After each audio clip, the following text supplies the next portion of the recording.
session. I apologize for the delay. The first order of business is to approve the minutes from the last meeting. So moved. July 11th, 2019. Is there a second? Second. Okay. Any modifications of discussion? All in favor say aye. Aye. Opposed? No. The minutes are officially adopted. The second. What? Hang on Just, one second. just to clarify, the second should come from somebody who was present at the meeting. Who was Just to, present? That's right. So let's take, okay, so Mike made the motion. I'll second. I was not here last You- meeting. I was here. Can I second? Yes. Okay, I second it. All those in favor say aye. Aye. Minutes are adopted. Did we have resolutions at the last meeting? I guess so. The second order of business is to adopt the resolutions from the... No, there aren't any. There aren't any. We'll move on. The board will now conduct the public hearings on today's agenda. First, the applicant or the applicant's representative will state the reasons for the requested variance and present any material or documentation which is to be considered regarding the proposal. Next, persons wishing to speak in favor of the proposal will be given the opportunity to address the board. Then persons who wish to speak in opposition will be allowed to address the board. Finally, the applicant or a representative will be given the option to make any closing arguments or comments to the board. Following the public hearings this afternoon, the board may make a decision on each application heard. The board may also decide to hold its decision until the next public hearing. If the hearing is closed, no additional information will be allowed into the record except for the information that the board may request. That information will be available for public review at the zoning office in City Hall Commons. Staff will now introduce the first application.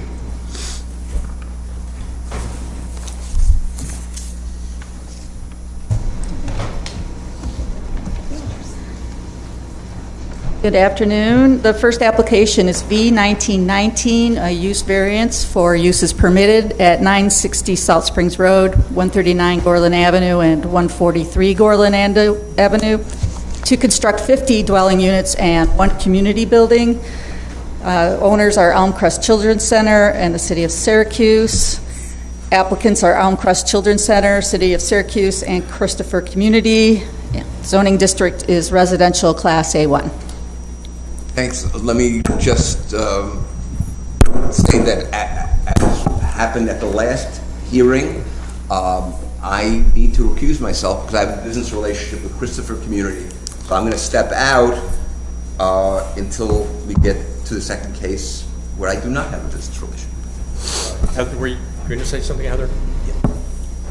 I was just going to add that given the recusal and the absences, unfortunately, we again do not have a quorum, which means that the board cannot vote today, but because this hearing was noticed and obviously members of the public have shown up, the applicant will be given an opportunity to speak and members of the public will be given an opportunity to speak as well. I would encourage you, if you spoke last time, to if you're going to say a similar statement, just that is already on the record, so you can state that. And if you are going to be able to come to the next hearing, that opportunity will be here. But if you know you may not be able to, you certainly be given the opportunity to speak today.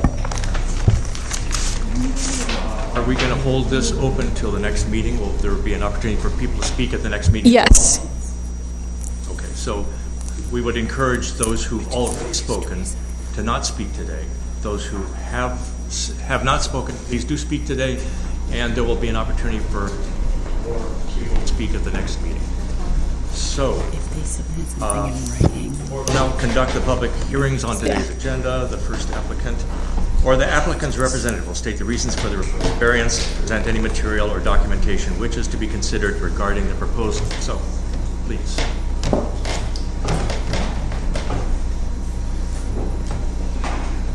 Please list your home address. Will. My name is Joseph Gilia. I'm the Executive Director of Elmcrest Children's Center, and I reside at 4789 New Hope South, Liverpool, New York. I'm here today representing the agency. I can't hear him. The microphone does detach, if that is easier. There you go. Let him speak clearly into the microphone, please. Sure. Thank you. I'm here today representing the agency and its board of directors. Name and address again, please. I didn't hear it the first time. Sure. My name is Joseph Giglia. I reside at 4789 New Hope South, Liverpool, New York, 13090. You're welcome. I'm here today representing the agency and its board of directors, who, as part of a strategic planning process several years ago, recommended that we pursue this project as a response to our city's high concentration of children and families in extreme poverty. While the need for this project is well documented, and we'll speak to it further as we proceed, I do want to respond to some of the questions that have been posed. First question is, why Elmcrest? And frankly, if not, who else is going to do this? We have the experience, we have the expertise, we have the resources, we have the land, and we have the will to succeed. Why this property? Simply, services are best provided in a convenient proximity to the people needing them.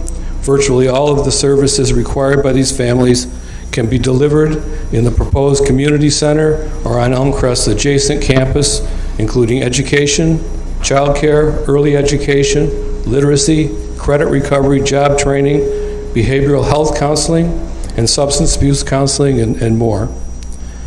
And third question is this project sustainable? Elmcrest has been providing services to children and families in our community since 1845, nearly 175 years. Our record of endurance and perseverance is second to none, and is related to the commitment and hard work of dedicated volunteers and staff who have managed the agency into a position of financial strength. Our board has asked the tough questions in vetting this project and knows that we can assure its sustainability as we have for the better part of the last 2 centuries. In 1845, a group of churchwomen raised $1,413, bought a house and opened their doors to 15 children who were living at the Onondaga County Poorhouse. The children were poor, they were homeless, and they were living on public assistance, just as the population that we're proposing to serve in this project are. The Syracuse Orphans Asylum had no income save what was donated by the members and businesses of a caring community. It is this spirit, this devotion of mission, that remains at the heart of all we do at Elmcrest. It motivates us, it drives us. It is a standard that we are responsible to and continually strive to uphold. To that end, I promise, we will not fail these children and their families. I will close by quoting from the very first annual report of the corporation dated May 1, 1846, when addressing the issue of asking for money to sustain the orphanage, and I quote, "We might ask you on the score of self-interest and expediency, as it is more economical to preserve the unfallen than to reclaim or provide for criminals. But we make our appeal to a better, deeper principle, the principle of justice, humanity, and love. Some things never change." I would like to introduce Kelly Bissau from Christopher Community. Thank you. Thank you.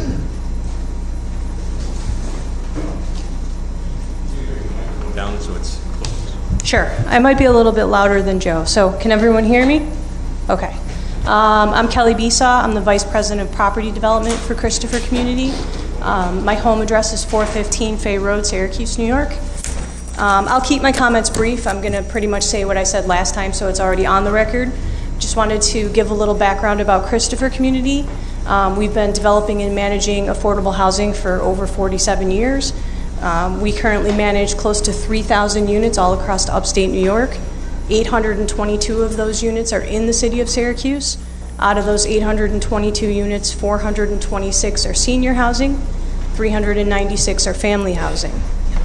We take pride in the way we maintain and manage our properties. In the past 10 years, we've completed over $27 million of renovation work. We obtain funds through state, federal, and private funding sources. This number doesn't include any renovations that were done out of the actual replacement reserve accounts. I'm going to skip a lot of this so that Jeremy can do his presentation, because I know there's a lot of other people who want to speak who haven't had a chance. The goal of this project is really to work with the families and their children to stabilize their housing situation, to provide them with a variety of services and resources, and to ultimately break the cycle of poverty. In conclusion, to answer the question of why here, why in this location, the proximity of Elmcrest campus is critical to the delivery of the services. Some of the key barriers to access to services are services and employment are transportation, affordable daycare, and just general education around the availability of the services. By creating an extension of Elmcrest's existing campus, the project residents will have easy access to the services that they need to be successful. And with that, I will let Jeremy David Heiser give the presentation that relates more specifically to the zoning variance. Thank you for your time.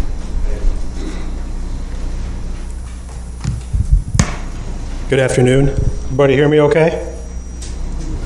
My first name is Jeremy. My last name is David Heiser. I am the Director of Facilities and Construction at Christopher Community. My residence is at 4149 Bishop Hill Road in Marcellus, New York. So I see some new faces here today. I'll try to skip over some of the specific information we presented last time, and I'll give you a quick overview of the project, and then talk more specifically about the new information we've submitted since the last meeting. So for those of you that are not aware, the project site is currently situated directly attached to and adjacent to the Elmcrest main campus. So to orient everyone, Salt Springs Road is here at the north end of the site. This is Gorland Avenue. This is Edge Hill Road over here. This is Elmcrest's main campus. H.W. Smith School is over here. Joanio School down here. You've heard the name Brick School Terrace Apartments. That's a converted school. Brick School Terrace Apartments is here. And then there's a spot of vacant land back here that's currently owned by the city of Syracuse as well. And then East Genesee Street runs down here, bracketing the south end of our site. Elmcrest currently controls approximately 40 acres, which is this light green shaded area. The project site that we're proposing is composed of this darker green area here, skipping this tail that we talked about last time, and I'll get to that in a minute, and then 2 city lots that Elmcrest currently is proposing to purchase in the city of Syracuse that are vacant lots that, as far as we can tell, have never been developed for housing previously. So the site at this time is proposed to be re-subdivided to create a new parcel of approximately 9 acres with frontage on Gorland at this point, and frontage on no other public streets.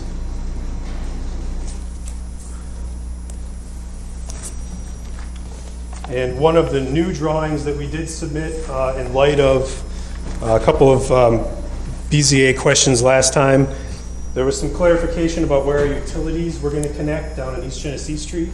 So we are now no longer showing a red area of property at all down here. There's simply a utility access corridor that would be as a function of a utility easement for us to access sanitary sewer down on East Genesee Street.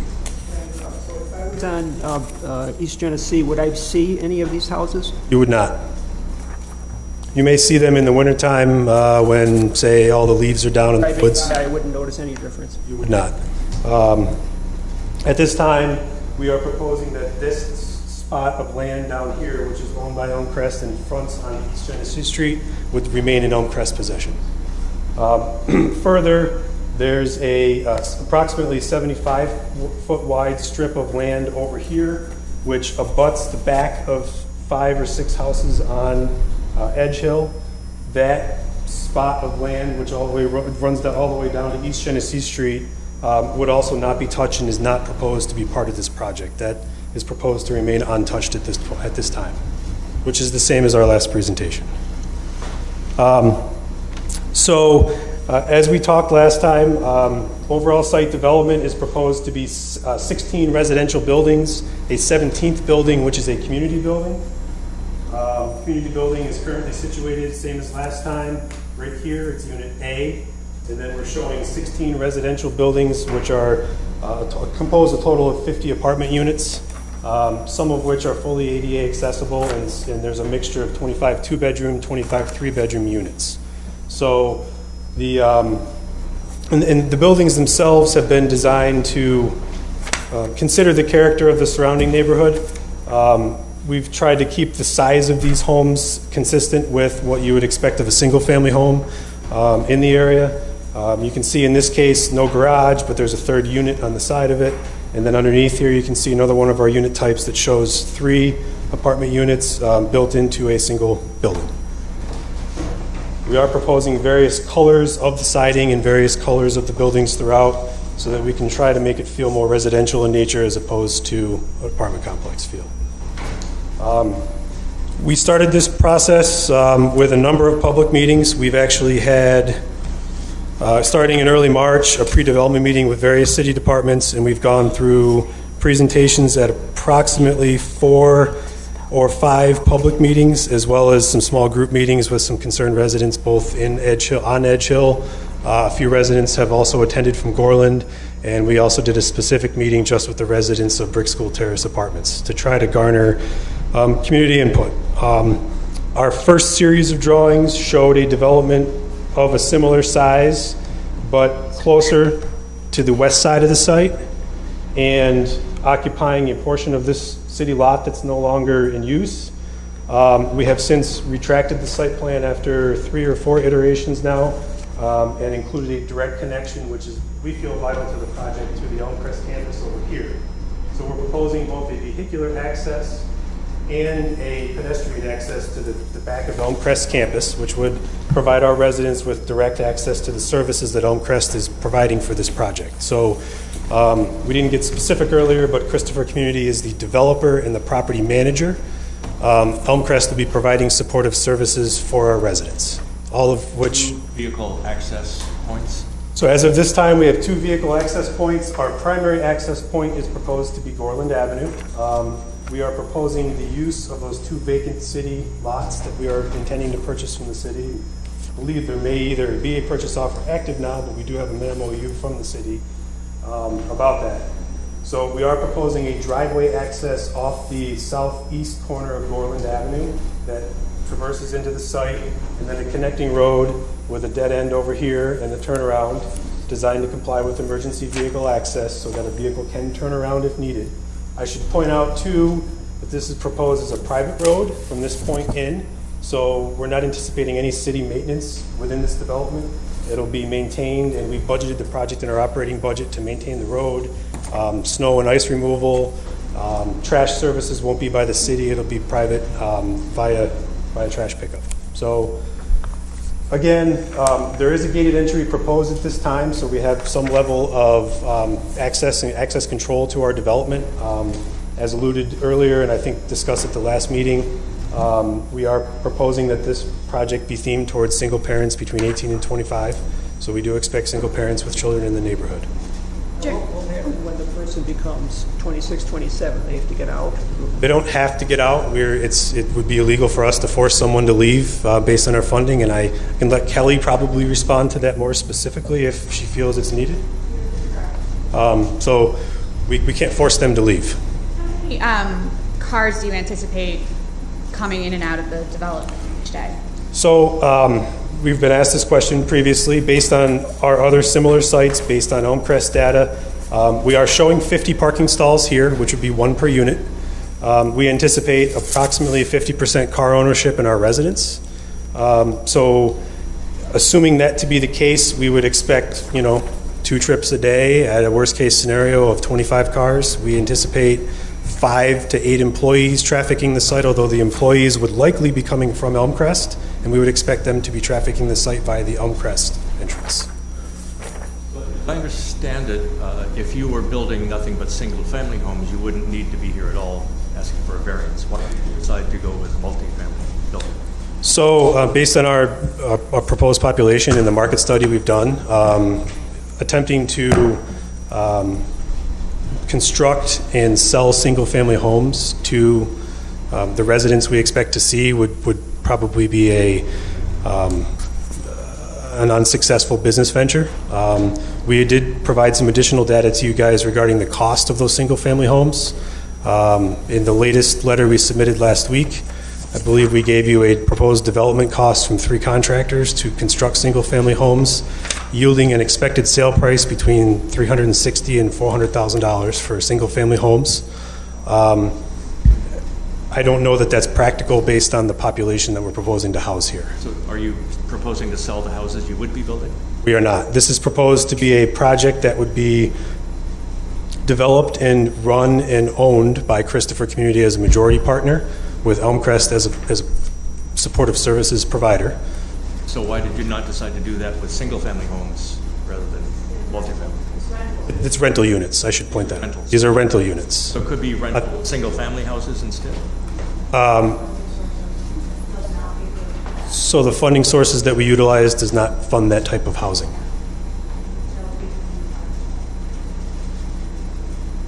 So Kelly from my office can answer some of those funding questions a little better than I can.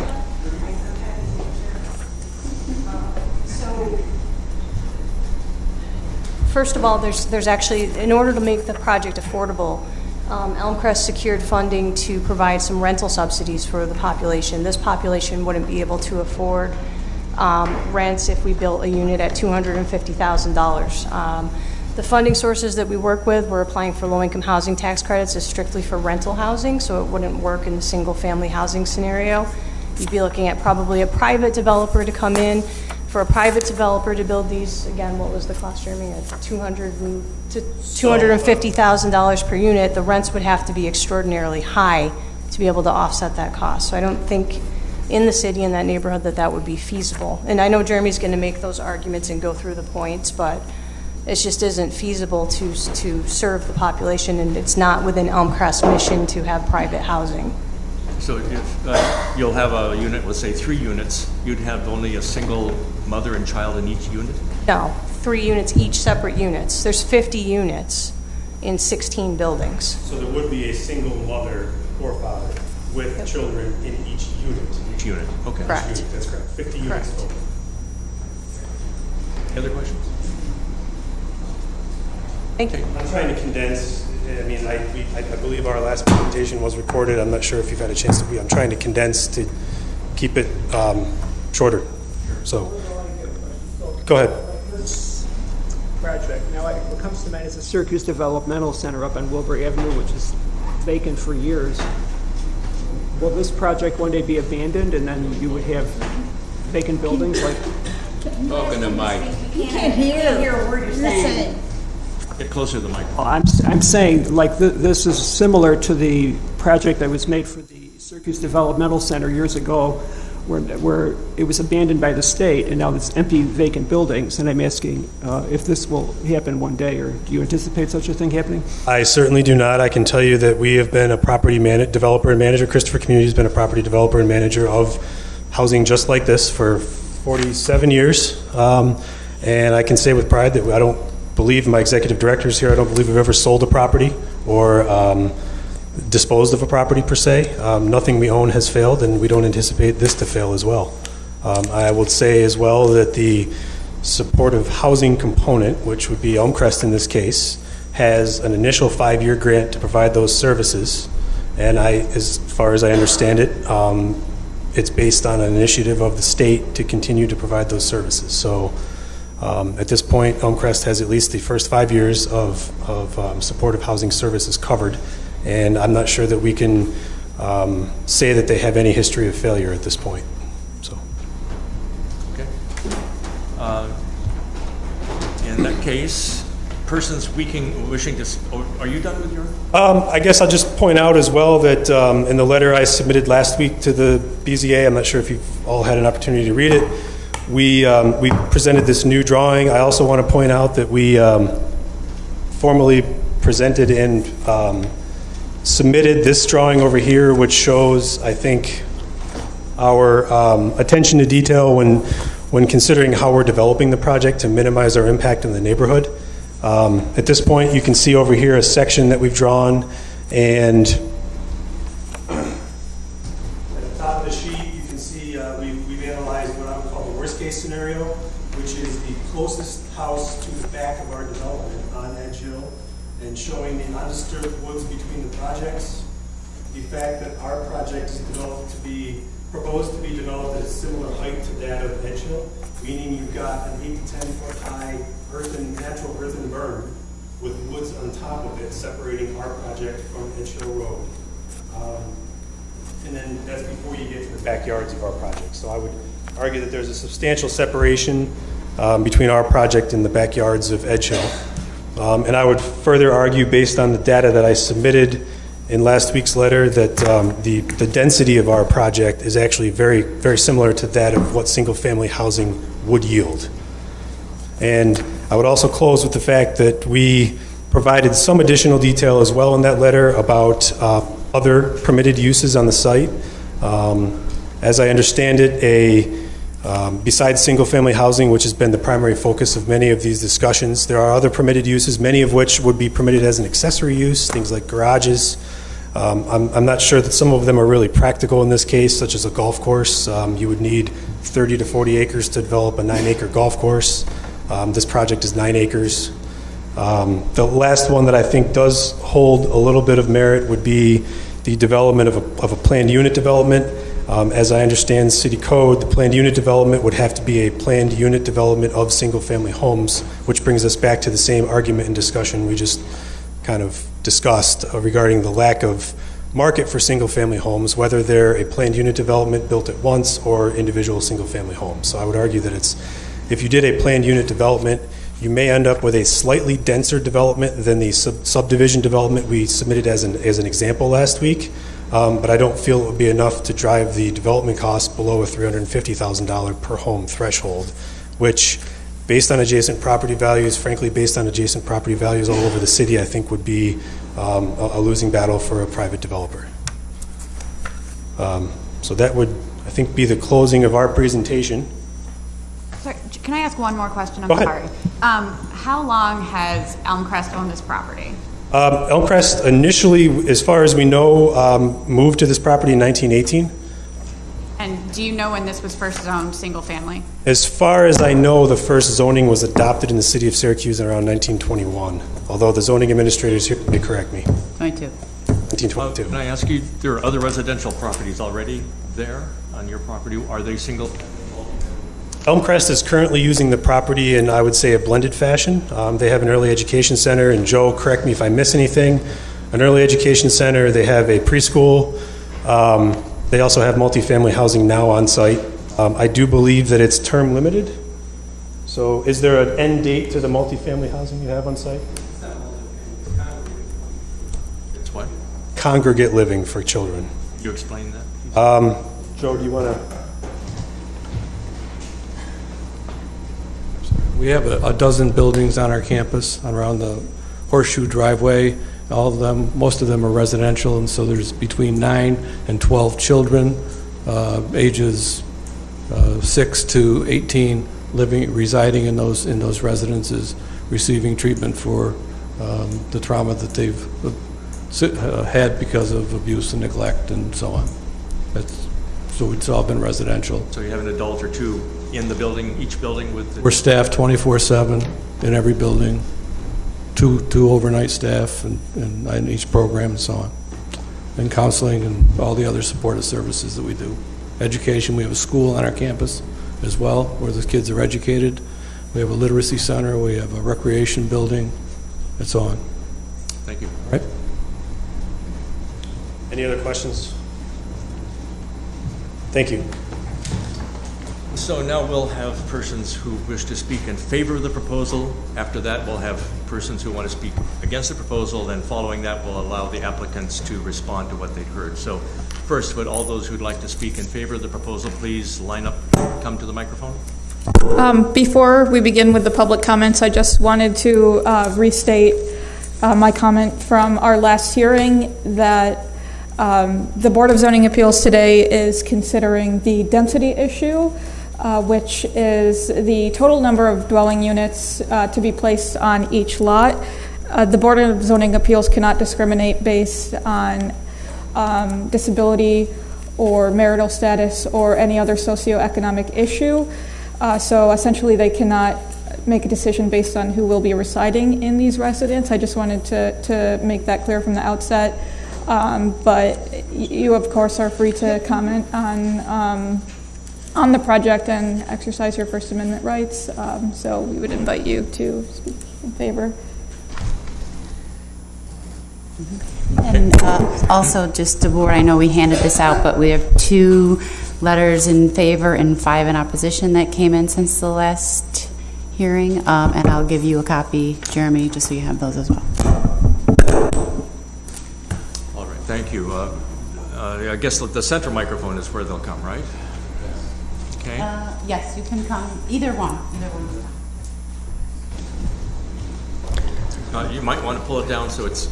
Good idea. Okay. There you go. I'm Dr. Joyce Garber, Garber, and I live at 159 Edge Hill Road, which is the border of the project. I spoke last week, so I'm here to present a statement that I was given by neighbors who cannot be here today. Can you tell us who those neighbors are? Yes, Dr. Joel Potash and Sandra Hurd, who is a retired dean. Do you know their addresses? Yes, 161 Edge Hill Road. You have that. That was emailed to us. Okay. And I'm speaking for them. As residents of Edge Hill Road since 1986, we support the proposed housing development at 690 Salt Springs Road and 139 and 143 Gorland Avenue. The Christopher community in Elmcrest have been very transparent and available to residents of my street, holding a number of meetings and responding to concerns of the Edge Hill Road residents with changes in their development plans and concern for the privacy of those of us bordering the proposed project. We believe that the intended residents, single mothers and their children, should have the same opportunities as we have had to live in the Salt Springs area and to have decent, affordable, and secure housing.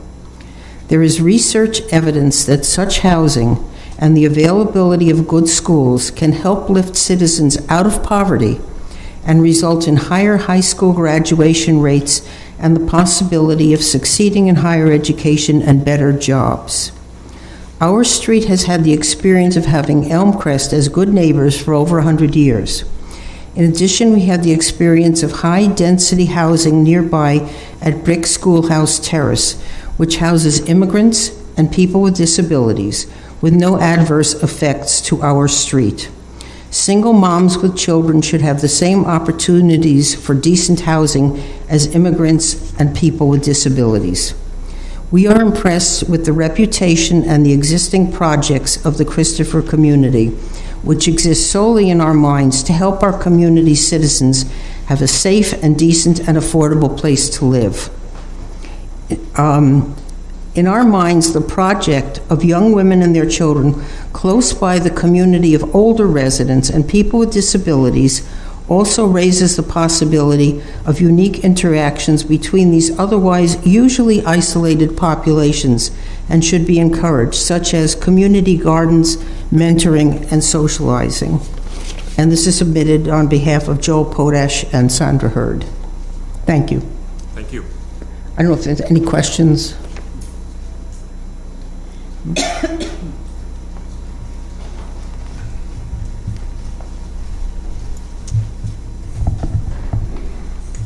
That doesn't bother me at all.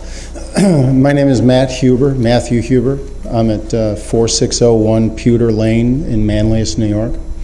I'm also a volunteer board member for Elmcrest Children's Center. Just very quickly, since you have a relationship, these comments should be considered as part of the presentation for Elmcrest, which it's still just as equally on the record, but will be categorized as part of their presentation rather than a public comment. We appreciate that. Thank you. I'm very excited about this project. At the board level, we are very excited about this project. Giving these folks a chance in life is just a wonderful opportunity that we afford them. No fault of their own, they're born into the situations that they're born into.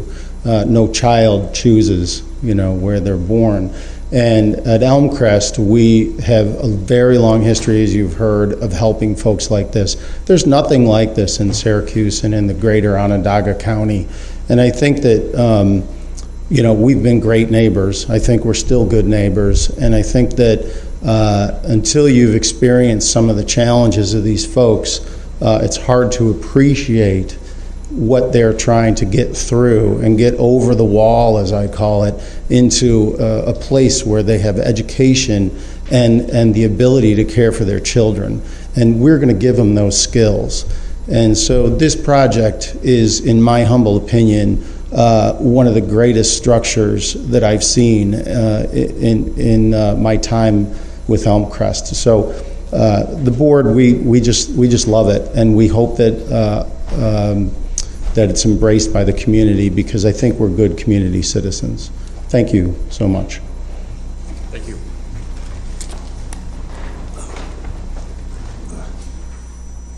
For balance purposes, may I use? Okay.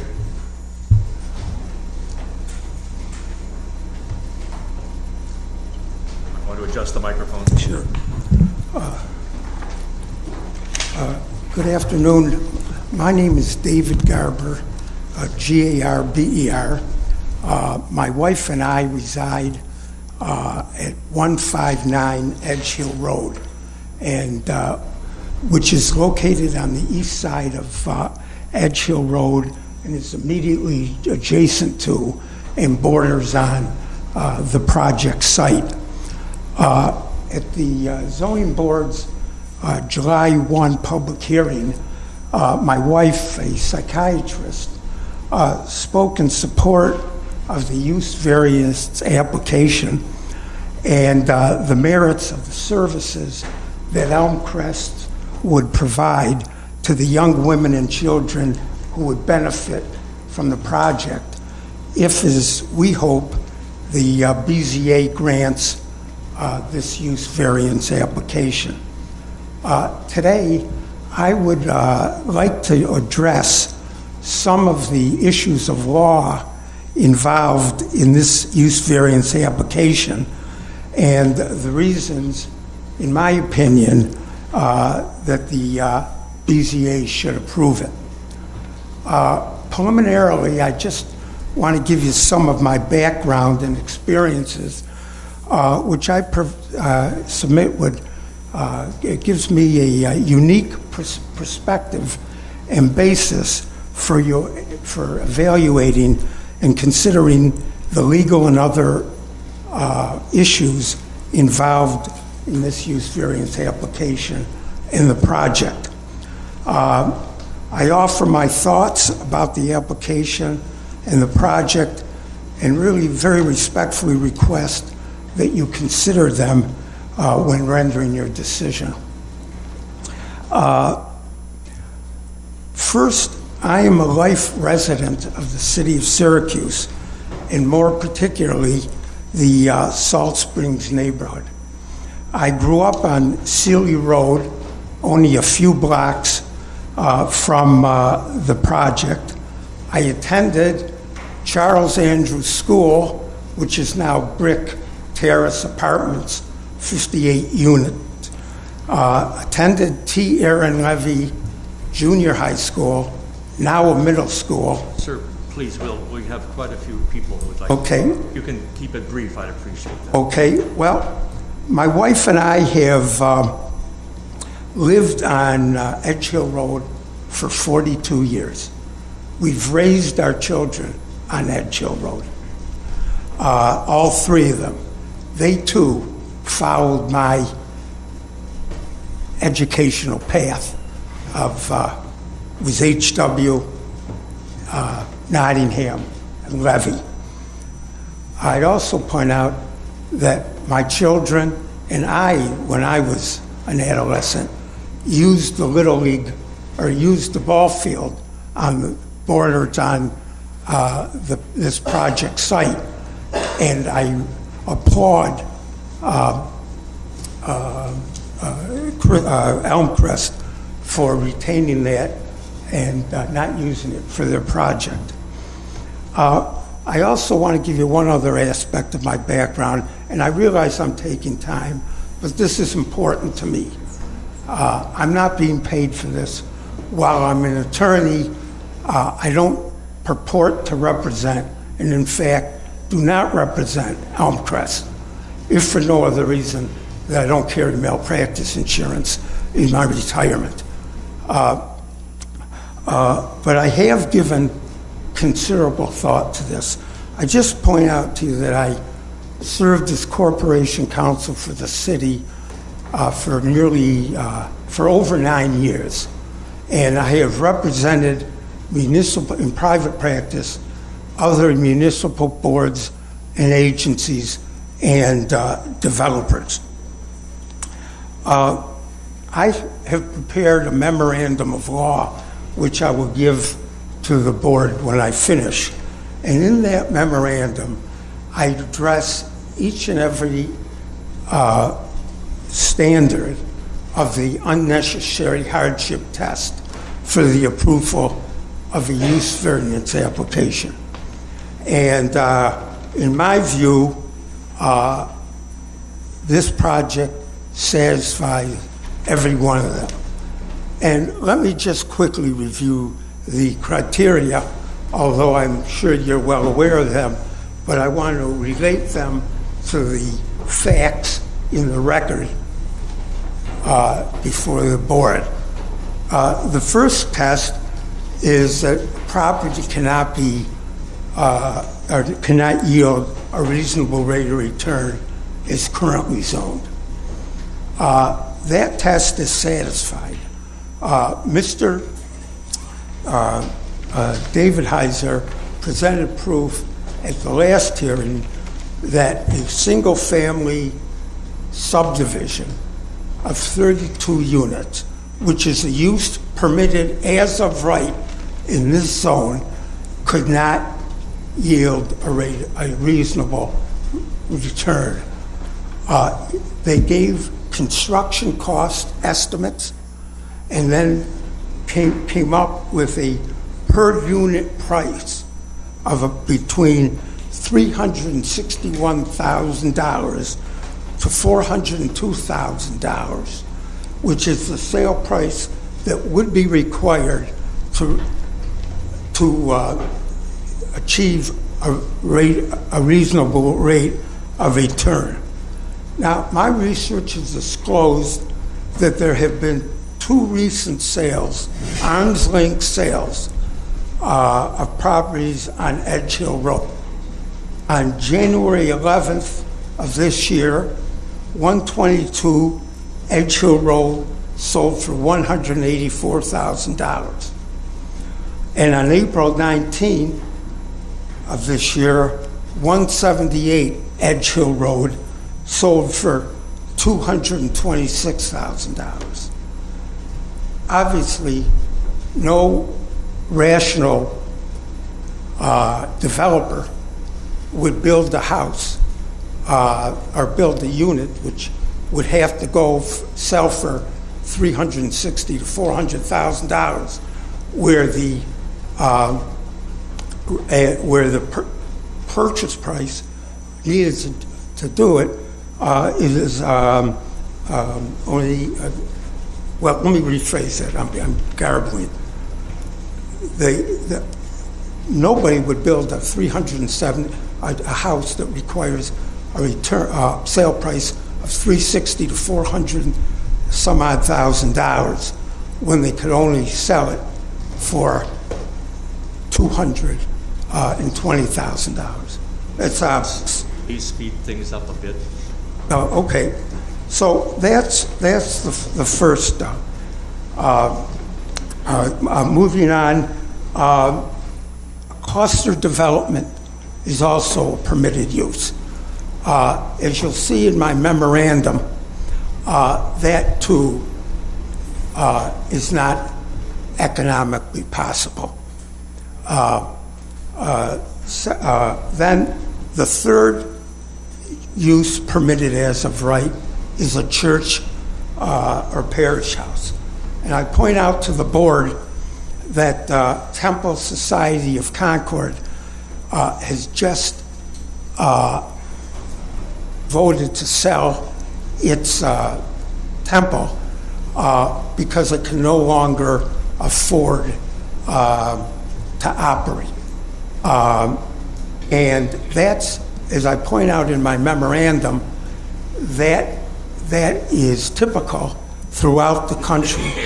And I refer in my memorandum to an article written by an expert and it was in the Atlantic magazine that describes the financial hardships of churches.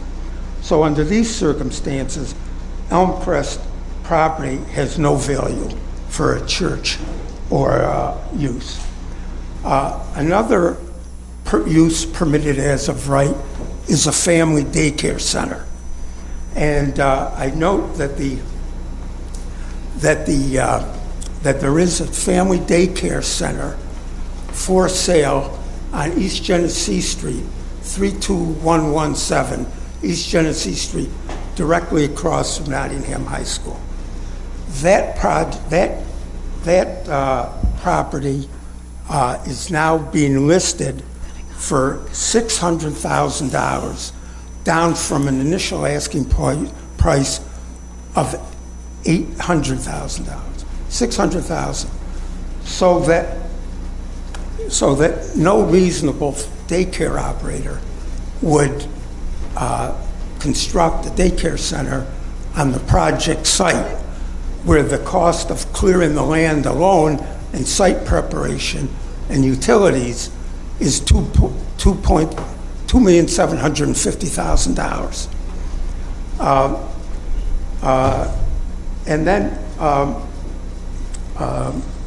another use that's permitted, and it's almost obvious, somewhat like the sun rises in the east, that no one would construct a public golf course on these premises.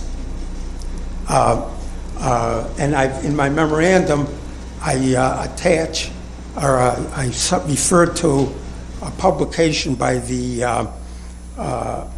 American Association of Golf Course Architects, which demonstrate that this site, you need 150 to 200 acres for a golf course. Sounds like your memorandum is very detailed. Maybe it'd be best if you just leave that. Well, I'll be happy to do that. Let me just summarize the other criteria. One, this won't affect the essential character of the neighborhood. As I point out in my memorandum, you have a mixed uses from Edge Hill Road, from East Avenue on the east side of Salt Springs Road, all the way to Des Moines College. Several mixed uses, residential, social services, and the like. This project is perfectly consistent with those uses. And the project will not alter the character of the neighborhood nor Edge Hill Road.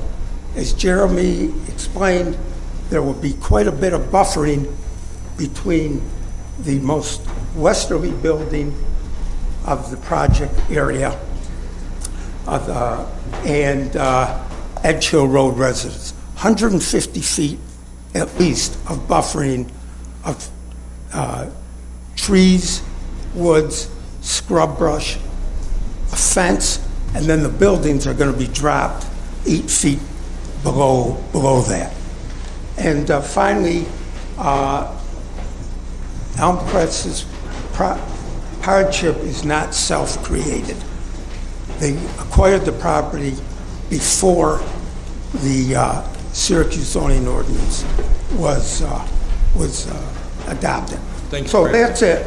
So let me just leave my memorandum with you, which goes into far more detail than time permits. Very good, thank you. Heather or Catherine, is it possible to hold the public hearing for the moment, pause it while we have a quorum so we can conduct the other business and then continue the public hearing, because I'm concerned about the other 4 or 5 business items that may not be conducted before we lose our quorum again, because I do have to leave at 4. I understand everybody is here to talk about this project, and it's a very important project. However, there are other individuals waiting for decisions by this board that we could probably move through relatively quickly. Yes, I would just recommend that, for the record, you make a motion to temporarily adjourn, and then we will reopen the hearing once that other business is taken care of. Then I will make that motion to temporarily adjourn the public hearing Thank you. for We will put this in the record. 1919. I'll second it. We need 4 votes to pass it. Can I vote? Yes. Okay. All those in favor say aye. Discussion. Discussion? Discussion. Time is of the essence. It's not going. Let me get it right. It's not going to be as brief as you think. The next case is fairly. I'm moving that we move to new business items. Only the new business item. Yes. We won't have a voting quorum for either this or the next one at 2:45. Take the vote. All those in favor, please say aye. Aye. Aye. It passes. Thank you. Okay, fine. New business. All right, let me just move this along. V1825M1, this is a use variance modification for a site plan at 114 West Colvin Avenue. And this is this was previously approved, and this... We have quiet, please. If we could just be quiet for just a moment. Thank you. 114 West Colvin Avenue, this is to establish a multifamily dwelling. The city of Syracuse, I believe is still the owner. Home Leasing LLC is the applicant, and Residential Class AA is the zoning district. The applicants wish to amend their site plan, and this does not. It's in the new business category because it does not necessitate any expanded or additional waivers through the Board of Zoning Appeals. And so if you look at your packet, you will see that the transformer needed to be moved, which is taking away 1 parking space. So this is the old St. Anthony's School on West Colvin Avenue, and so it's pretty self-explanatory, but if there are any questions, we can certainly try to answer them. Is there a representative here that wants to say something? I don't believe so. Anybody? I'll make a motion to approve. I'll second. Discussion. This seems like a minor change. I don't have to go through points, do I, for this? No. Okay, all those in favor say aye. Aye. Aye. Opposed? Next. All right. The next minor modification under new business is V0137M1. This is 156 to 158 Phage Avenue. And this was a modification to a use variance, and this is also to amend the site plan. And this is part of the St. Anthony's property. So there are 3 parcels in this immediate area. It's the school, the convent, a parking lot, and the church, together with a parking lot. So this is the second variance. This is essentially a companion piece. By virtue of losing the parking space and moving the transformer, this variance needed to be modified as well. Is there a motion? I'd move it. Second.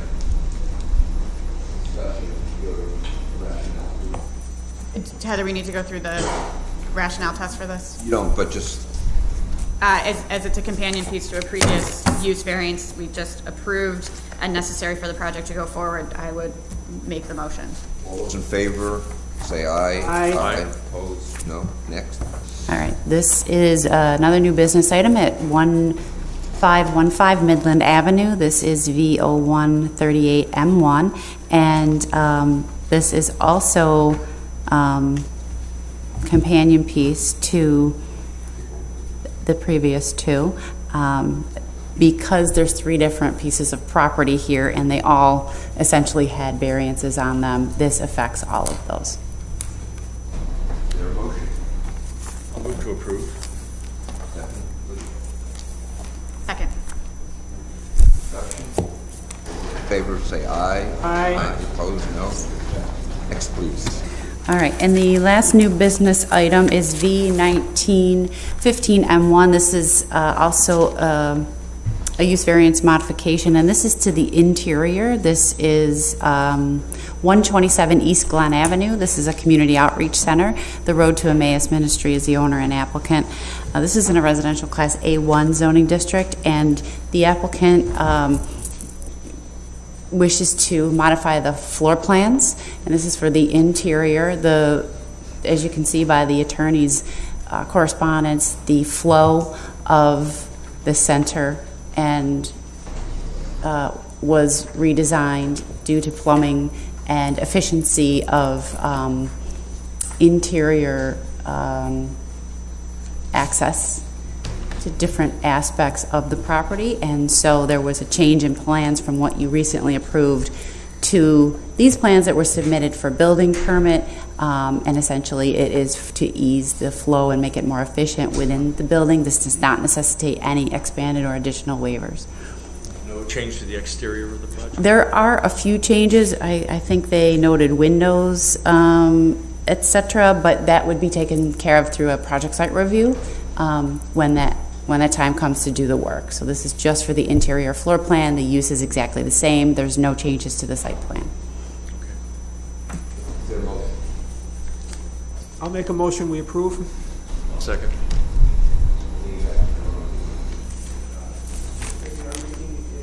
Improvements to the layout, which is better done now than later. Okay, all those in favor say aye. Aye. Opposed, no. Gather. Whoops. Now, if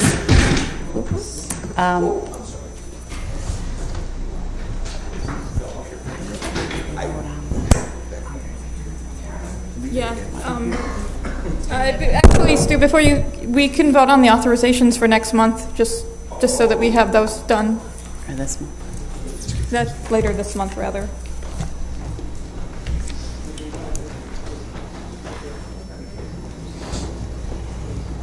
Thanks for jumping in there. So where are the authorizations?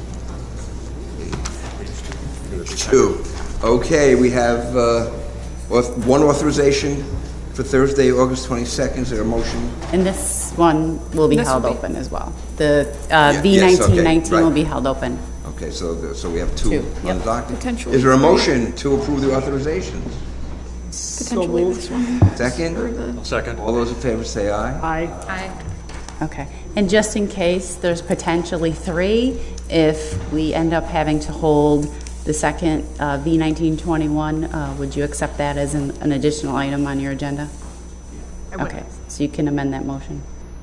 Yes. Thank you. Please do. At this point, I usually make a motion to adjourn. Thank you. I have to be Is there a motion to reopen? understanding that. I will make a motion to reopen the hearing. I would second. All those in favor? Aye.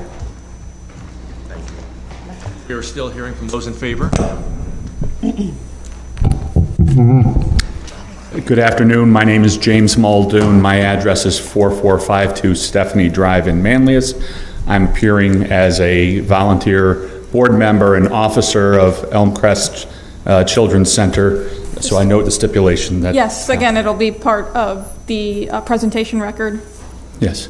I came back to Syracuse 27 years ago because of a disabled child, and I came back for family, and the real benefit to my family has been the services that this community provides to people who are at risk, whether they have disabilities, the frail elderly, at-risk children.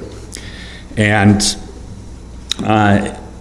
for 25 years, I've been working with not-for-profits here in this community based in Syracuse, helping provide additional services for those at-risk populations. For 8 years now, I've been on the board of directors at Elmcrest, and I am in awe of the dedication and selflessness that the employees and the volunteers at Elmcrest do to serve this at-risk population of children in the community. However, supporting children isn't necessarily always enough. You have to support the families in order to make the children and those people successful. And along my other not-for-profit work, I have worked with Christopher Community when I was an officer at Loretto in running Malta House and Malta Manor up in North Syracuse. I was the president of that board operating that facility, and I know that Christopher Community is a responsible operator of facilities that also serve underserved and at-risk populations. And I've personally seen that and been involved with them. I have no present affiliation or work with Christopher Community. But what makes Syracuse a great place is those services, is that dedication of the people to help and lift up those at-risk populations. And the partnership here between Elmcrest, 175 years of success and of great contribution to the neighborhood, and Christopher Community, who has repeatedly succeeded at developing and operating this type of project for at-risk populations without failure, without problems. I know that through the dedication of the people I've personally observed in both of those organizations, they're going to do a great job of operating this facility for the benefit of the individuals they're going to serve and for the benefit of the community, given the needs of at-risk single parents and their need for stable housing and the supportive services that will be available through their connection with Elmcrest in employment, in basic education, in child care for those young families. I see this as a commitment from two organizations who have contributed substantially to this community to try and help a very needy population. I've worked on the committee that's gone through and approved all of the accommodations to move the property off of the proposed city lot that they were going to try to purchase behind the brick house center. Putting this all now on Elmcrest's property, and I see this as a successful contribution not only to the neighborhood but to the community that the board and I personally am supportive of, and thank you. Thank you. Next, anyone else to speak in favor of the project? In that case, we'll hear from those who want to speak in opposition to the project. Please come up to the microphone.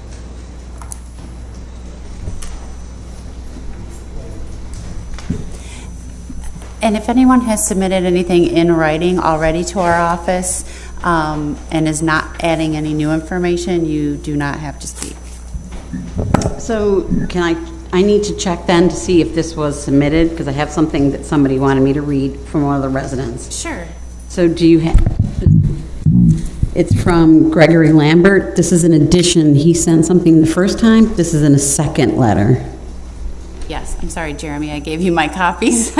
Is there a date on that? Yes, this is July 26th. Okay, we do have that. You have that? Okay. I spoke last time. Do you want me to give somebody else a chance? Is that what you're asking? If you have additional information, that's definitely fine. Nope.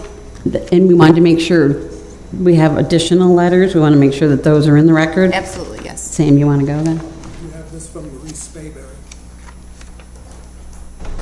Okay, the next speaker then, please. Yes, thank you. The next person to speak in opposition. I have that, yeah. Mm-hmm. No other speakers then? Oh, yeah. Oh, we have a lot. Okay, then could the next person please come to the microphone?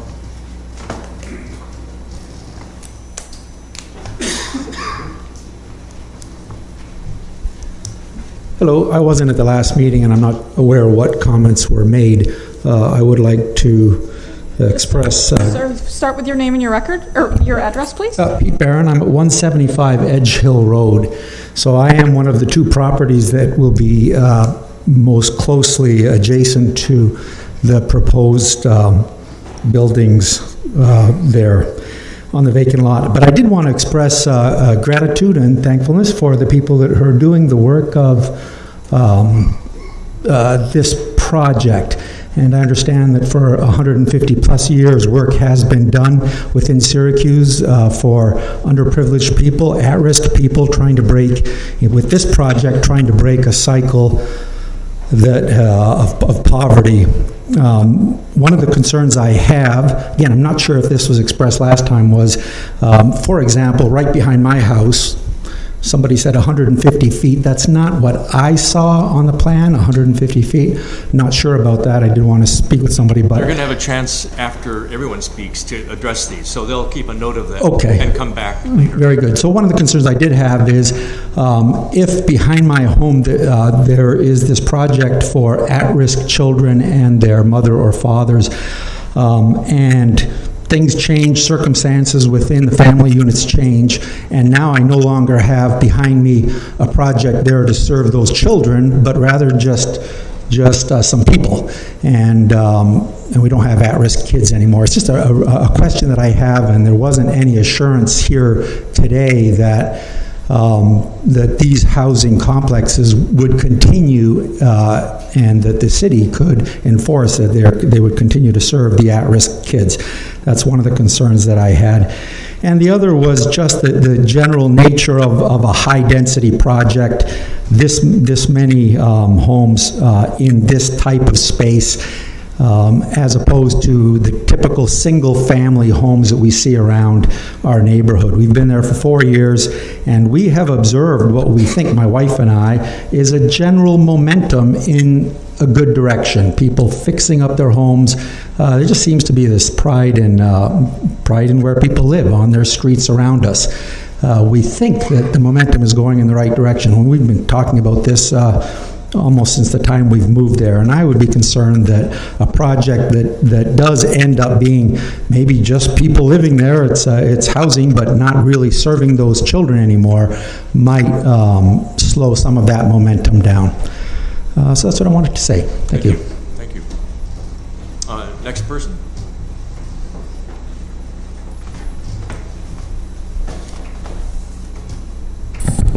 Good afternoon. Excuse me, I'm kind of hoarse here. I hope you can hear me. My name is Sherald Wilson. That's S-H-E-R-A-L-D, last name Wilson, Senior. I live at 165 Edge Hill Road. And I come here before you today to urge you to reject this request for a variance in the zoning.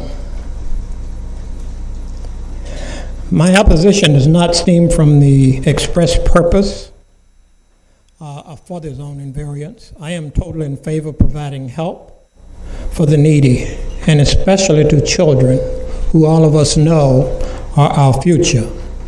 But the express benefits for this change, to lift these young women and their children out of poverty, are words that have been used and tried before with no record of accomplishment. I have not heard of any accomplishments that have been realized, even though I've heard here at these meetings that this kind of activity is not new to the Christian communities. I know you can't overcome poverty by rounding up disadvantaged mothers and their children from all over town and bringing them to one central area. So now, instead of having one disadvantaged family in one spot, you have several disadvantaged families in one spot.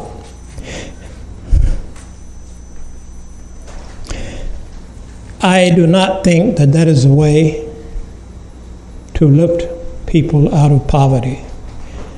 It has been proven that in order to lift people out of poverty, you have to provide training, and you have to provide role models for children.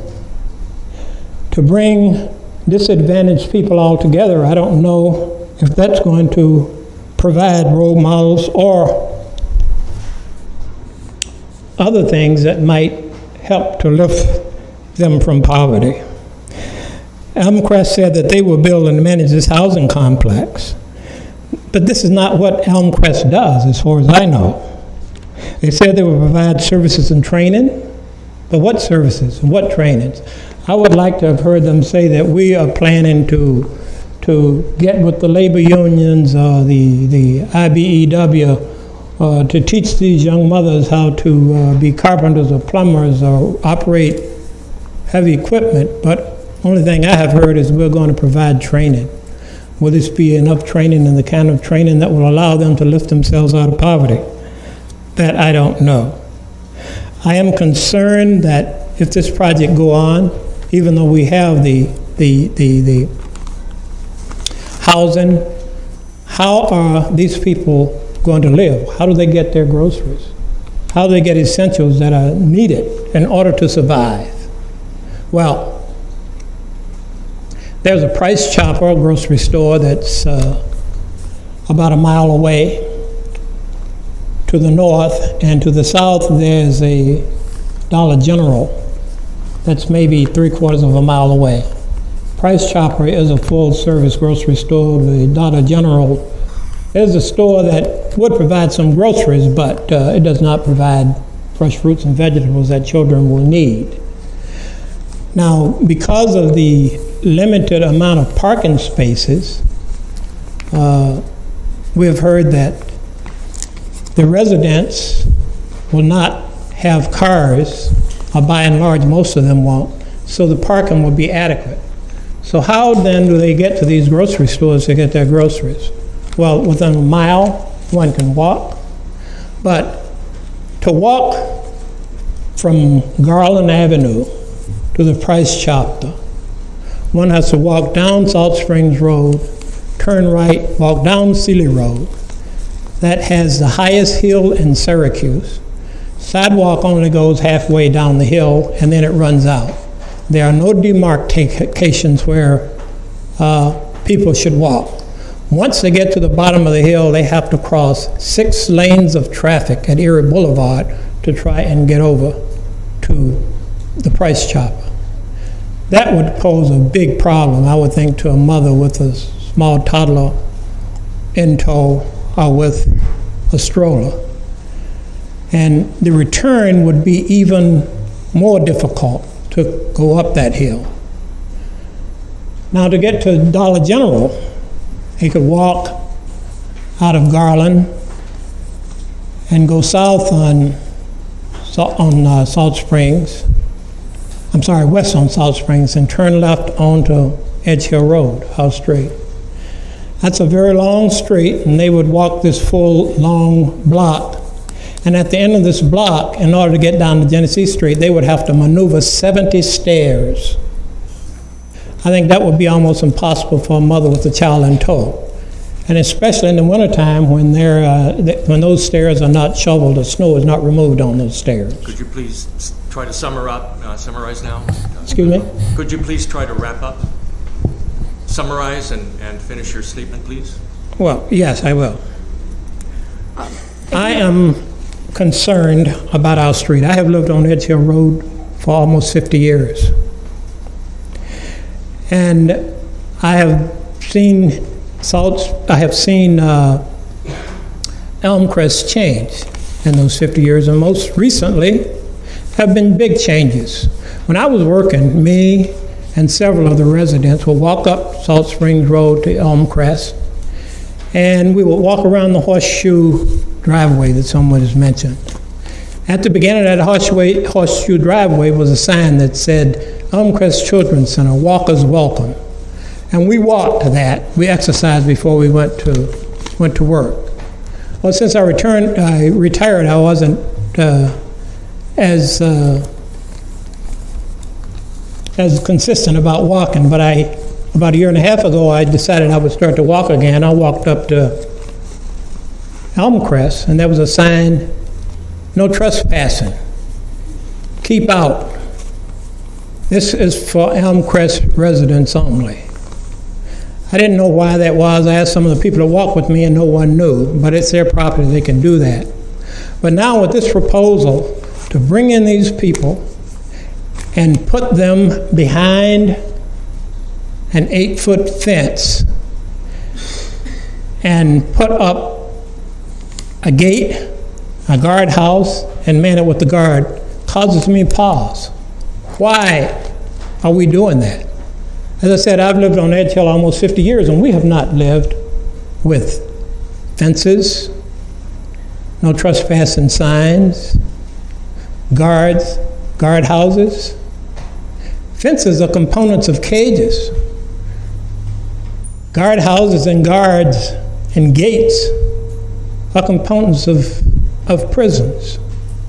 So my concern is, has Elmcrest realized something, or do they expect something that we don't know about?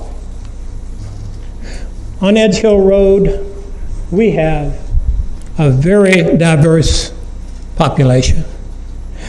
Our residents consist of some of the following. We have sales executives. We have contractors. We have accountants, insurance executives, an engineer, advertising executives, doctors, lawyers, educators, both from K through 12 and from 12 through graduate school. And we have taken care of our community.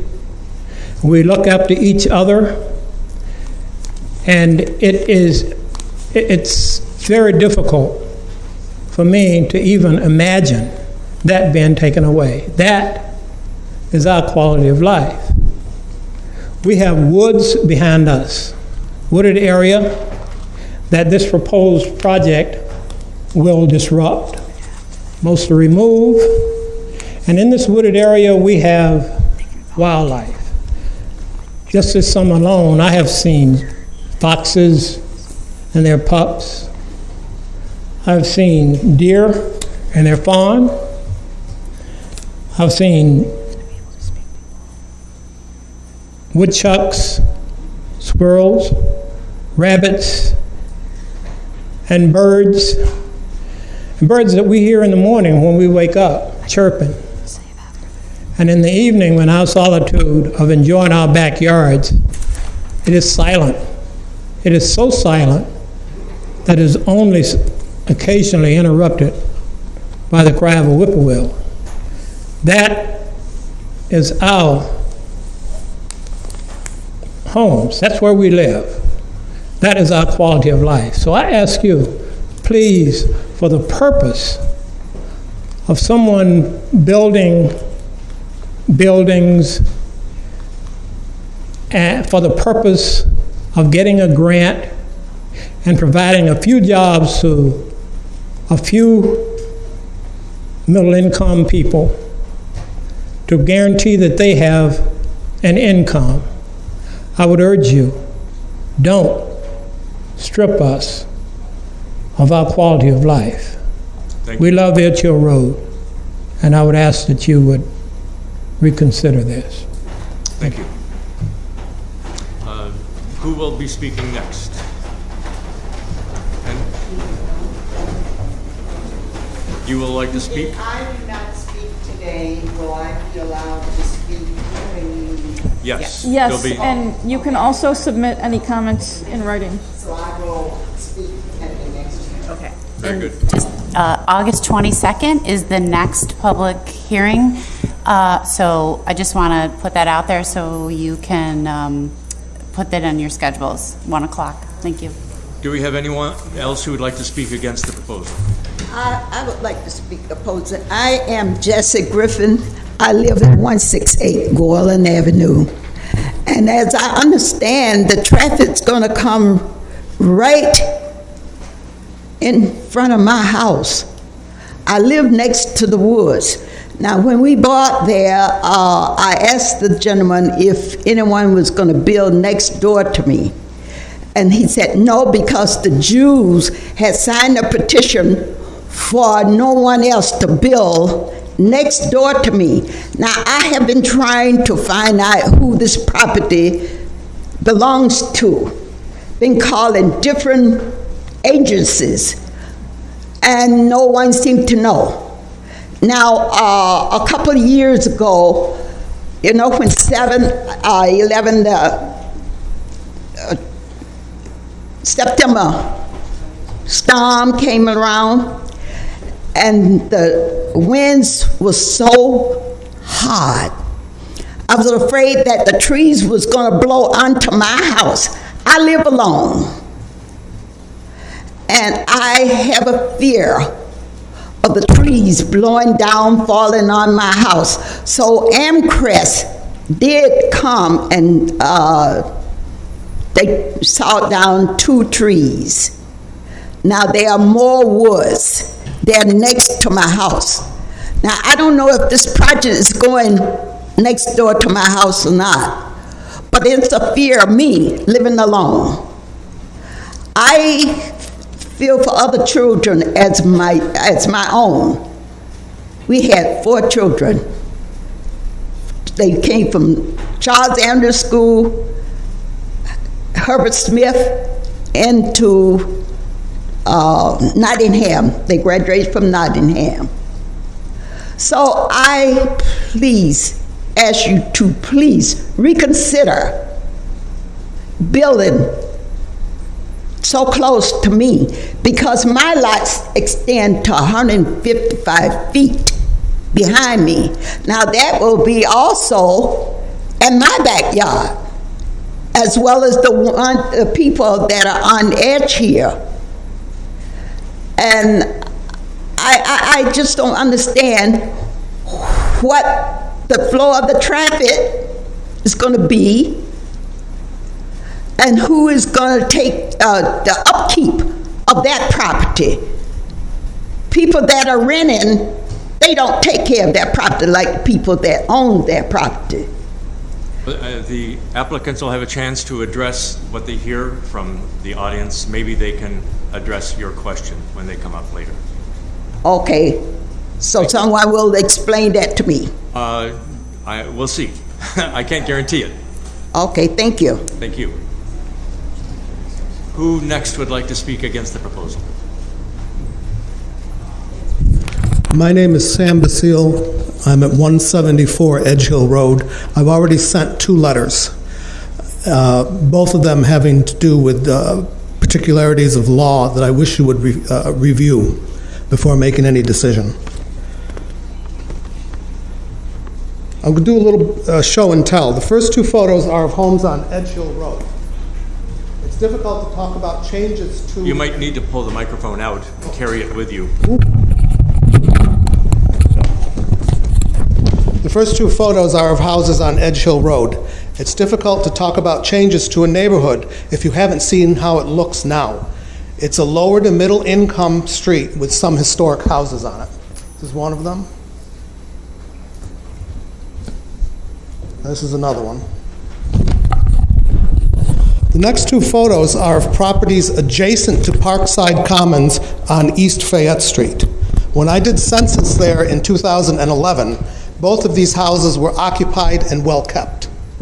The subsequent expansion of low-income apartments in the Commons forced the owners to abandon these properties because of petty crime, trash, and noise. Expansion where? I'm sorry? What caused them to abandon the property?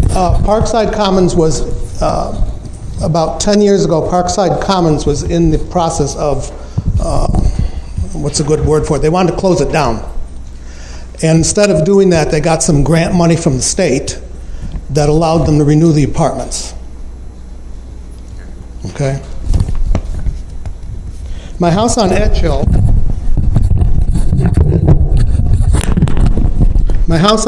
backs up to low-income apartments on Blossom Road with the same clientele as the proposed project. I can tell you it's no picnic living there. I call the police at least twice a month to complain about fights, noise, petty crimes, and car alarms. The fire department is there at least monthly to douse some nuisance fire. The residents throw garbage and debris over my fence. They have broken my fence to cut through to Salt Springs Road. Such is the result of high-density housing inside the city. I will close with this observation. At no time has any church pastor or Department of Social Services representative or Syracuse School District teacher attended and spoke in favor of this project. The supporters are privileged white people who believe that they know what is right for the poor of Syracuse. My reply to that is, remember the Kennedy Square debacle. Thank you for your attention. Thank you. Who would like to speak next in opposition to the project? No other speakers then? Here we go. My name is Ernestine Patterson. Believe it or not, I live at 905 Salt Springs Road. Right across the street from me is Elmcrest Children's Center. I have lived in that neighborhood for 18 years. I wonder what you're going to do with the increased traffic, because there will be increased traffic. You don't think so? In the years that I have lived there, I have seen Lemoyne College take over various houses. They have purchased increased properties, and they have changed the nature of the neighborhood. I moved into that neighborhood thinking that it would be nice to live in a nice, quiet neighborhood. All right? I had lived on the south side like forever, and the city took over the property to expand a school, which I had no problem with, but it just meant I had to get a new mortgage. But that's no problem. I'm an old woman. I don't like a lot of traffic. I like living where I live. I know what Elmcrest has done. I've lived in this city all of my life. The city has really no concept of what it takes to take care of people. They have not done it in the past. They don't really care. So if you stand here and say that this project will take care of people, I'm here to tell you that this is an untruth. I have worked in various social agencies. I have worked for the county in a social work capacity. You don't care about the people that you purport to serve. I understand about Kennedy Square. You will destroy the neighborhood. I am too old to move. Okay? I do not want all of that traffic. You are creating an untenable situation. You are not giving them access to appropriate food. You are not giving them access to appropriate services. You cannot talk about what you are going to provide without laying out a plan. I have not heard a plan. I have just heard, we will provide. What is it you are going to provide? If you're saying you got a grant to do something in 5 years, then what are your goals and objectives? What are you going to do in year 1? What are you going to do in year 2, 3, 4, and 5? I have not heard any of that. So unless somebody can tell me what those things are, then I am against what you are trying to do, because you are really destroying a neighborhood. Thank you. Thank you. Who is next? Another speaker? Okay, so we've heard all of those speaking against. We will keep the hearing open for the next meeting. We have a question on the quorum. You have to have 4 members, correct, to vote? Yes. And there's 6 members in the vote? We have 4 here today. 1 person is not allowed to vote because they have a relationship with the applicant. So it's only 3. So even if all 3 of us voted, it's not the 4 that would be needed to pass. Then what I'm saying is if you have the same 4 next time and that person needs to keep excusing himself, how many will you just keep adjourning? To staff, you want to answer that question? Well, we can't anticipate we really can't anticipate. We hope to have a quorum. If we don't have a quorum, we cannot hold a meeting. So we do have an unfortunate situation today. One of our members does have to leave very, very shortly. So What I would suggest is that the Christopher community in Elmcrest take all of these comments into consideration and maybe prepare something for next time for August 22nd. As if we lose one member, we won't be able to go on to the next hearing, and we cannot even close the hearing. So it is an unfortunate situation, but I am glad that everyone who wanted to speak was able to do so and submit their comments in writing. So with that, we hope to have a quorum, a voting quorum, next time, and I'm going to do everything to make sure that we do have that. Members, will they be given all the statements? Yes, absolutely. Mm-hmm. So that they have a chance to review them? Yes, and that's why we have to hold it open, and it has to be a new hearing, so those that weren't in attendance can hear all of the information. These hearings are also recorded in their entirety and on YouTube, so they will have access to watch it as well as see the written record. Thank you for clarifying.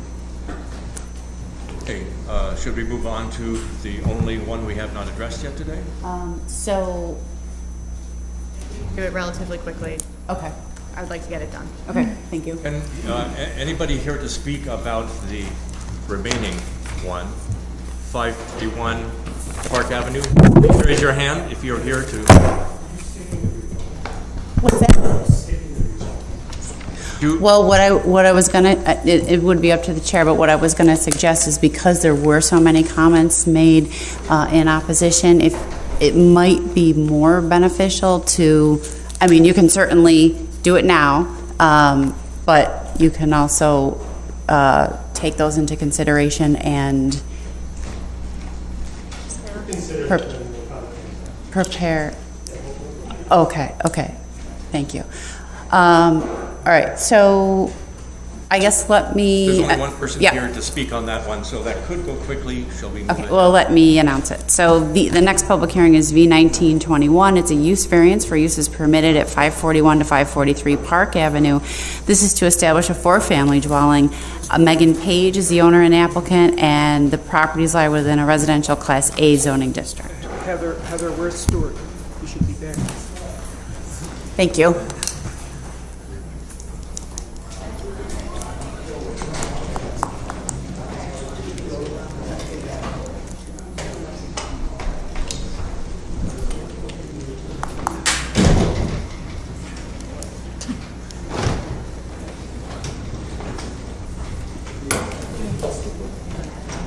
Stu?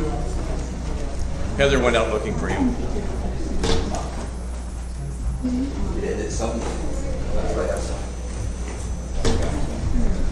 Sit on the throne again.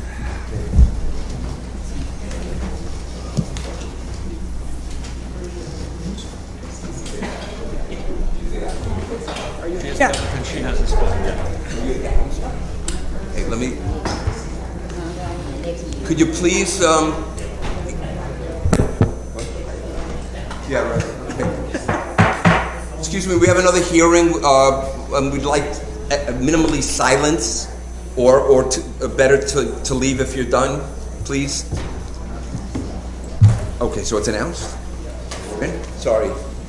Can I start? Yeah, you can start. Okay. My name is Joelle Rotundo. Excuse me. You're gonna have to be quiet. Try again. My name is Joelle Rotundo. I reside at 165 Chatham Road, but I represent Megan Page, who is the owner of this property. Most of my statements is already reflected in the application, but I will summarize it quickly so that we may get through it. First and foremost, there is no reasonable return to a three-family unit. Ms. Page has invested a total of $162,500 in the property, and if the variance is not granted, she would need to invest further to the property to make it a three-family. In addition, selling this property would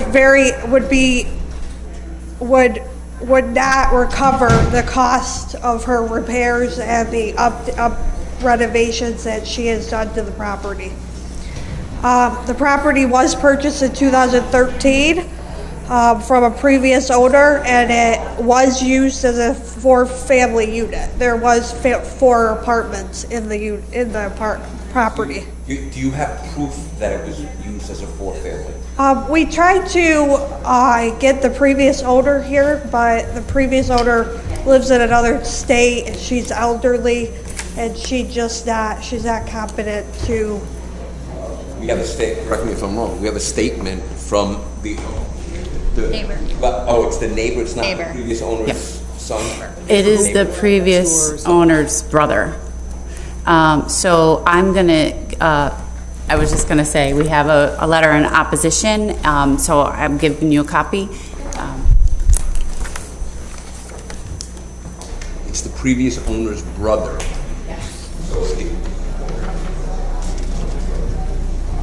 And in that note, it says that close the door.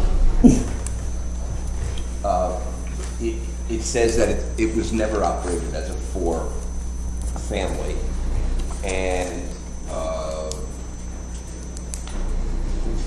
who from you would be? I do not have proof that it was presently operated as a 4-family unit, other than Megan Page going in there and seeing that there's four units. When did the current owner buy the property? 2013. And in those years, it's been inspected by code enforcement multiple times, and he was just made aware of it last January. And his previous attorney did not, we are sorry, but his previous attorney did not do the due diligence in telling him if it was not zoned as a 3-family. His previous attorney is now retired, and I have been trying to get in contact with him. The tax records are online, and I looked up this address before I walked over today, and it listed it as a 3-family house. The potential buyer could see that. It's pretty easy to do. And are you saying that since 2013, they've been putting money into the house? Have they rented it as a 4-family? Oh, it's rented as a 4-family unit. It's fully occupied. The occupants have been there for, the longest is for 3 years now.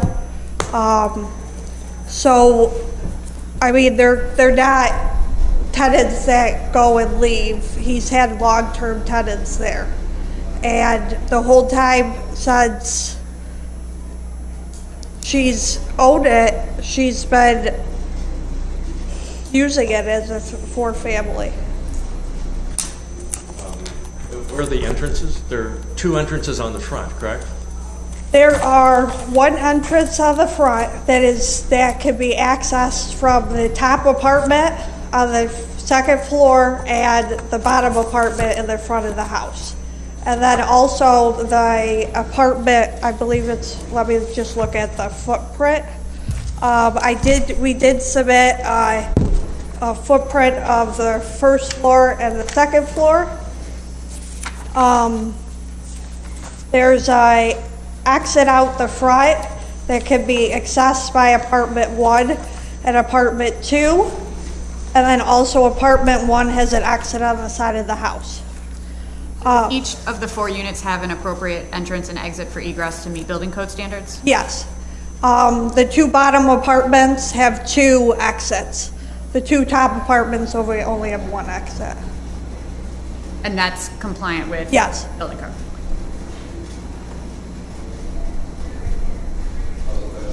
I would kind of interrupt you, so I apologize. If you want to continue, you certainly can.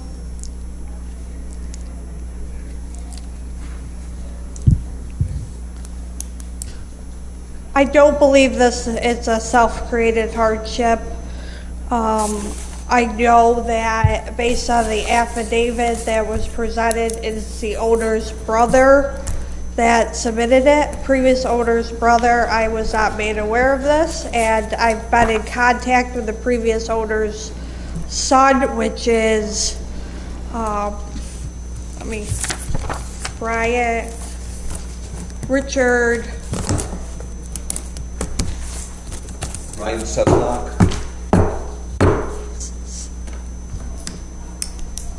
No, that's the brother, but I've been in contact with the previous owner's son, which is Richard. It is in the application. Hutchinsrill, I can't pronounce his last name. His phone numbers were presented, and he did state, but was unaware to be present at this time. In addition, like I stated, my client states that she was unaware for almost 5 years about the difference in zoning, and you can look online, but most people don't know how to look online to the Onondaga real property to even see the zoning. As an attorney, I hear that all the time, and I instruct them on how to do it. Where does Ms. Page live? What page for the phone number? The owner, where does she live? Oh, she lives in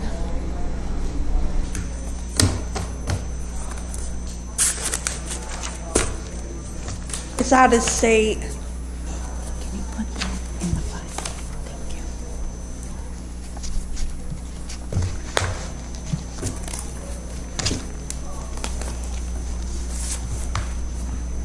It's on here noted Tonawanda, New York. No, that's where my client lives. I thought that's what you asked. Yeah, that's why I'm asking where she lives. Oh, she lives in Tonawanda. Yes, and she owns multiple properties on Park Ave. There was another thing where it sounded like she lived in Canada, Niagara Falls, Canada.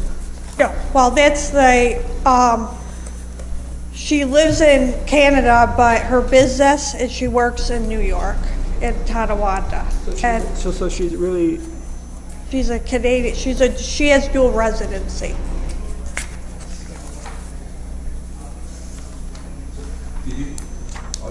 Are you the Page's attorney? Is that what you said? Are you an attorney? Yes. Yeah. So you're, okay, I misunderstood it first. I thought you were a friend, but you're representative. Okay. Yeah, I was hired because the previous attorney wasn't moving fast enough. Other questions? I think there's somebody else here to speak in opposition or...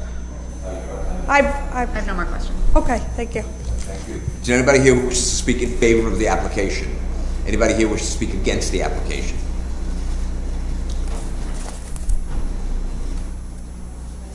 Whatever you like. It's fine. Please state your name and address. You get to be something to hold on to. Because obviously, Susan, you feel a little nervous sometimes. Susan Rothwell. I'm at 536 Park Avenue, which is across the street from the house that you're discussing. We've been there this month 24 years, and watched it over time. Please speak into the mic. We've watched it over time go up and down, and we worked really hard in our neighborhood to get it zoned residential, and they've kept it, rented and occupied, and unlike some of the houses in years past where they had drug dealers and everything that finally have gotten out, the neighborhood is really coming up. But that particular house isn't always the best repair, but there's other properties on the street that are owned by Page, and they're not in good repair, and I think it would be better for them to put money into getting those in good repair than, whatever they're doing with this. But a real problem we're having is not just that house, but the three houses. I don't know if she owns the one on the corner or if it's her dad, but the three houses that are, you have that house, then you have one on the corner and one next to the one on the corner. All three of them are owned by the Pages.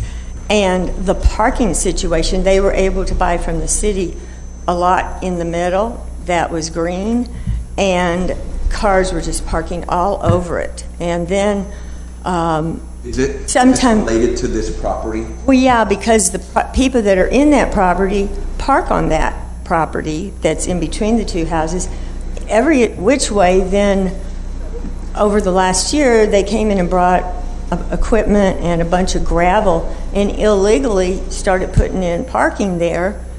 And what was frustrating is, in fact, what spurred me on to come on down today is seeing another van, probably from the house on the corner, but it could have been that house, was parking not even on the gravel, it's on the grass. And I can see where it had driven on the grass to get there and off the grass instead of even using the driveway that legally is there.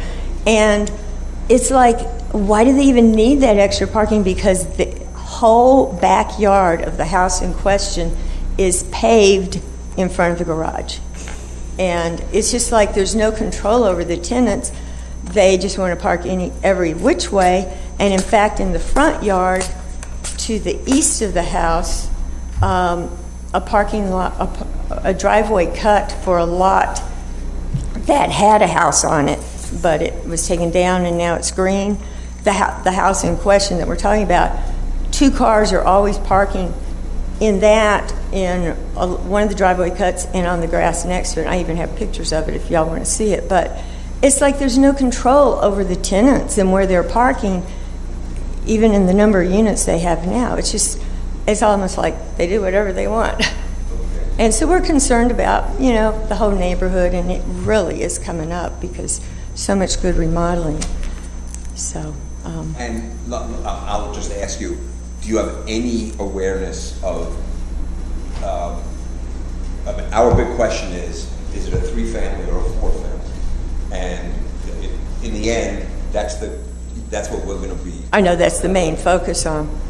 Well, the apartment downstairs. To the microphone, please. The apartment downstairs, is that the exit on the side, driveway side, for that apartment? Yeah, okay, no, we can't have that. You I have just to present okay. to us. I didn't know the exit for the first floor. I didn't know if it's on the driveway or if that's a separate unit. Thank you. So as far as I know, then it's 3 units, but they must be saying it's 4. That I'm not sure exactly. The neighborhood, if there were 4 versus 3 units in that building? Well, part of the difference is where are they going to park? They're not. It seems like they have plenty of parking already, but they're just parking wherever they want, and we already have a major problem with the downtown workers and National Grid parking, and that's, I know, a totally different issue, but. Over the years, we've heard about this. Yep, familiar with that one. I know, because I came and spoke with that before, and I want to go talk to National Grid and try to encourage them to get more parking lots. So. Any more questions from me? No. Thank you. Thank you. Thank you very much. Thank you. I don't know what it does going from 3 units to 4 units, if that changes the zoning thing. Like that's what we're from deliberating on. Does it go from residential to commercial or something? It doesn't change the status of the neighborhood, the legal zoning district designation. It would be a use variance to essentially allow a nonconformity. Okay. Thank you very much. You have the opportunity to respond if you want. In reference to the other properties that may or may not be owned by Megan, I do talk to her father too, and I will, if she stays after, I'll give her the phone number so she can communicate her concerns on the other properties that they presently own on the street. But the tenants are directed to park, and there's more than enough parking behind the house. There's a 4-car garage. And you can just keep your comments to the issue at hand. Okay. Well, and then she stated about the houses in the neighborhood. The zoned neighborhood is there's two-family, three-family, and apartment complexes, all in the neighborhood. So I don't believe it would change the essential for the neighborhood in any way. So I zoned it from a 3-unit to a 4-unit. Thank you. Anybody else? No, please. Okay, we can. Make a motion to deny. Second. I just want to make a comment that I own property next to the Pages family property. Not this particular. No, not this one. Yeah, you don't have a, there's no financial interest here. I know. Yes, okay. Reasonable return. This is a district that's set up for 1- and 2-family homes. This has been operating as a non-conforming 3.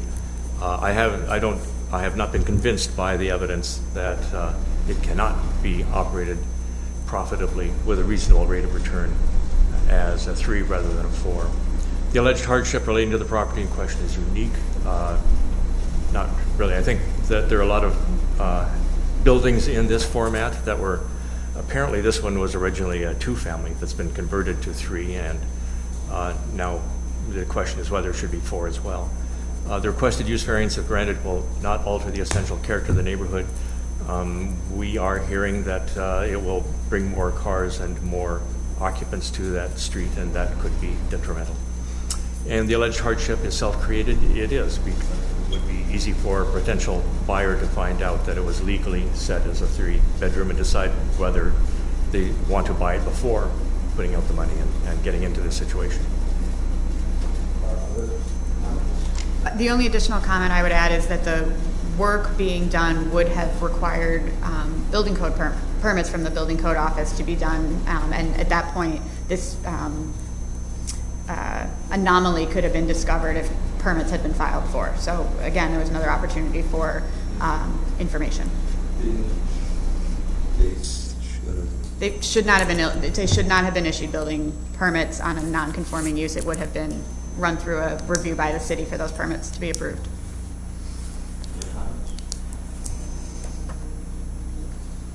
Okay. I'll call the question. All those in favor of the motion to deny the variance, say aye. Aye. Anybody else? Okay, I'm going right to it. Motion to adjourn. So moved. Second. All those in favor? Aye.